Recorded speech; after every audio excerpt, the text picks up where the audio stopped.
All right. Oh, here we go. Speaking of entitled cunts, listen to this from Breitbart News. Now, this is what happens when you allow large numbers of a certain population that is in no way, shape, or form compatible with your own society to move in. They're going to balkanize. They're going to start to take power through that balkanization. They'll make up large numbers of a certain constituency, and then they'll get their own people into Congress via that balkanization and voting their own people into public office, and then they'll start to take over. The cross belongs in the dustbin of history, say Muslim brothers claiming that Islam is exempt from law. Imagine that. Imagine that. So two Muslim brothers who claimed Australian law did not apply to them or their religion have been fined for contempt of court. Big surprise! Muslim radicals who have contempt for Western legal systems. Muslim radicals who have set up their own Sharia courts in America, in Australia, in the UK. And instead of reporting a crime to the authorities, they report it to their local mullahs or whatever. And then they try and convict people in their own courts. And the local authorities either don't know anything about it or don't care enough to punish them for this. So Mustafa, I'm surprised their name ain't Muhammad, and Dia Kara Ali reportedly laughed and began abusing the judge. This is what you want, people. This is what you bleeding heart liberal wants in your Western countries. Laughed and began abusing the judge as the punishment was handed down in Sydney's Land and Environment Court after they were found guilty of felling trees without council permission. Where are we living? Is this the middle of Alaska? What the fuck are they doing chopping down trees? I don't understand. What, do they need firewood? Do people still use fucking fire stoves and, what the fuck?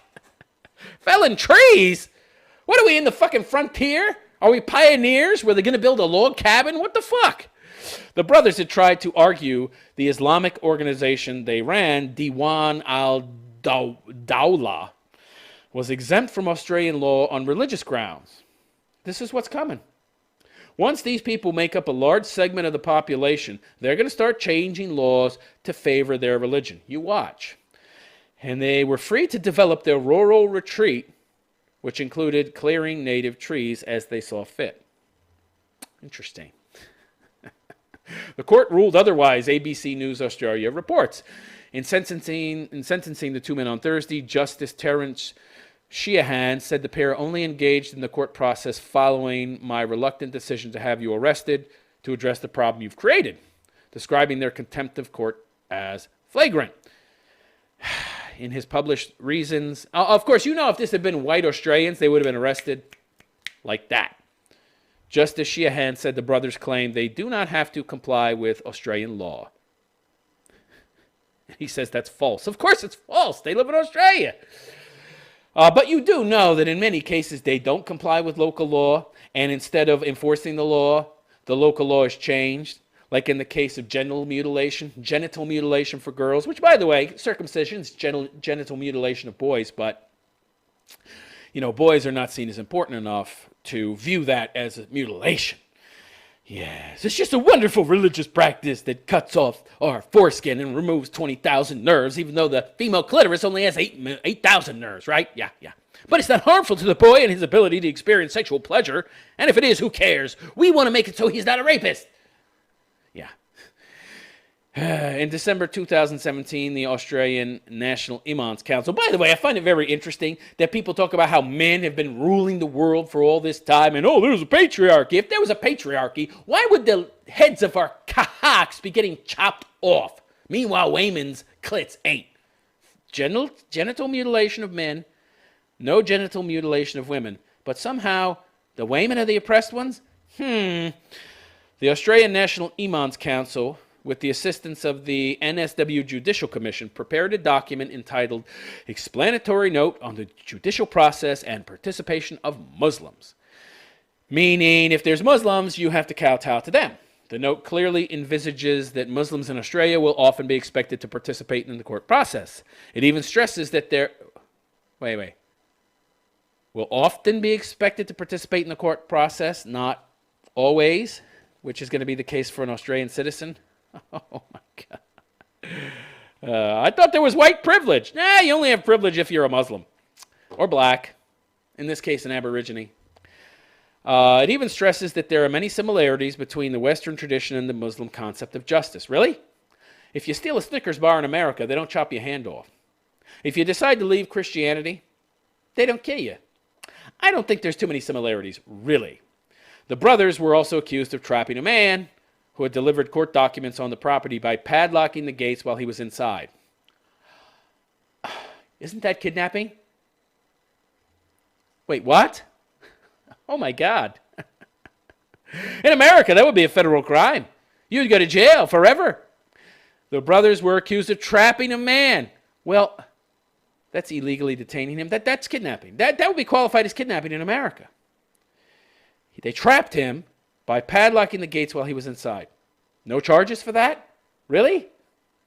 What the fuck? A furious Mustafa Kara Ali later left the court telling reporters, "The cross does not belong on public institutions. Our religion is prime. The cross belongs in the dustbin of history." Right. So the problem isn't religious symbols. It's Christian religious symbols in a Christian country, right? That was founded by Christians. Not Jews, Christians. Fuck that Judeo-Christian bullshit. It wasn't Judeo that founded any of the Western world. It was Christianity. Which, by the way, they want to throw into the dustbin and replace with Muslim symbols. Yes, our religion is prime. It's not that there should be no mixing of church and state. No. It's just the Christian church that's the problem. We're primary. Oh, man. Yeah, you progressives out there still want these people in your country? Oh, my God.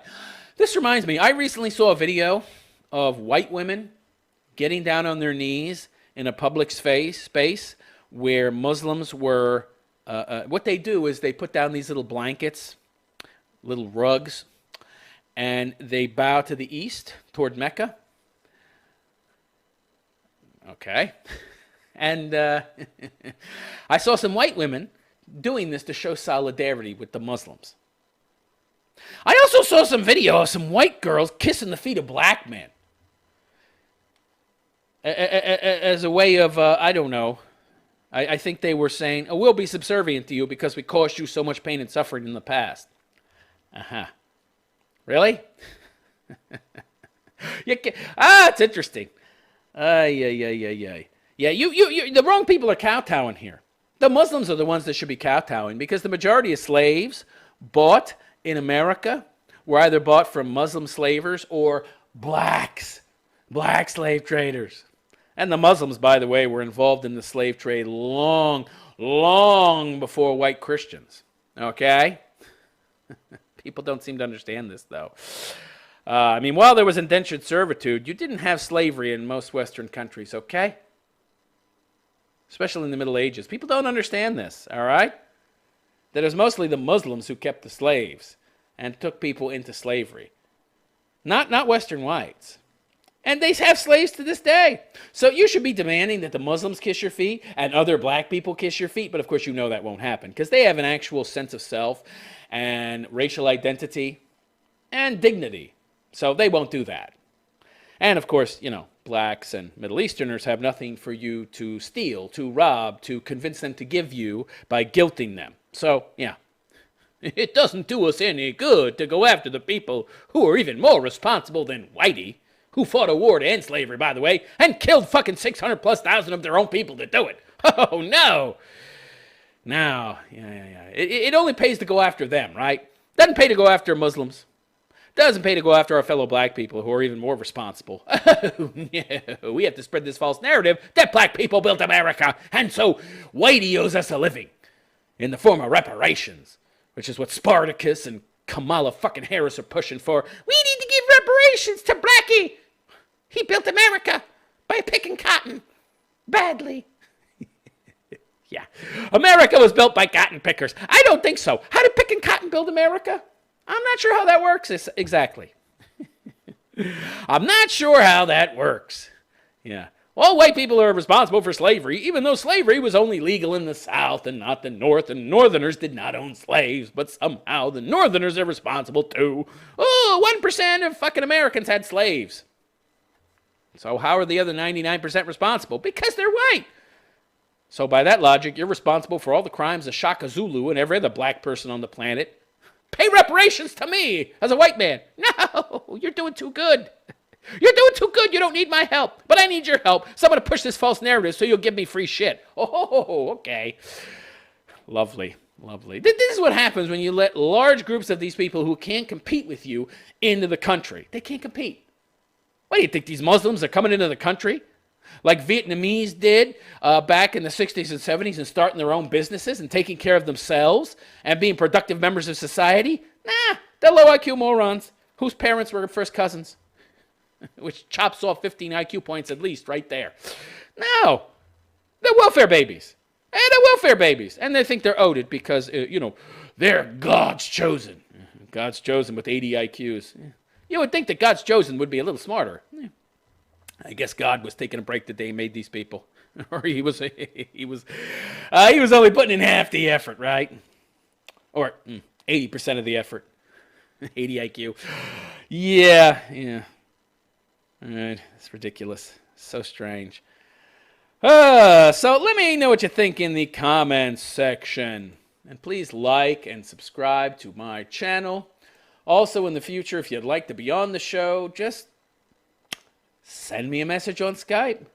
My Skype is open to anybody, not just those who are my contacts. So my Skype name is The Realist Philosopher. I also suggest that you follow me on Facebook, Magus Reason. You can see all the information there in the lower part of the screen. Twitter, The Realist 1967. On Gab, I'm The Realist Philosopher. And Instagram, The Realist Philosopher as well, I think. I need to double check that. I don't go on Instagram too much.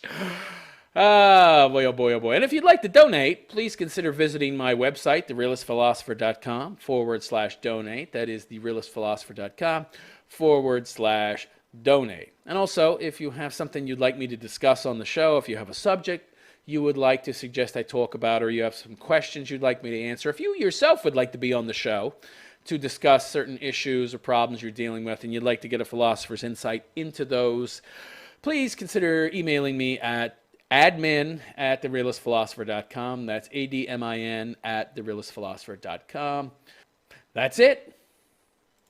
I am the Realist Philosopher, and I wish you all a good day. Take care.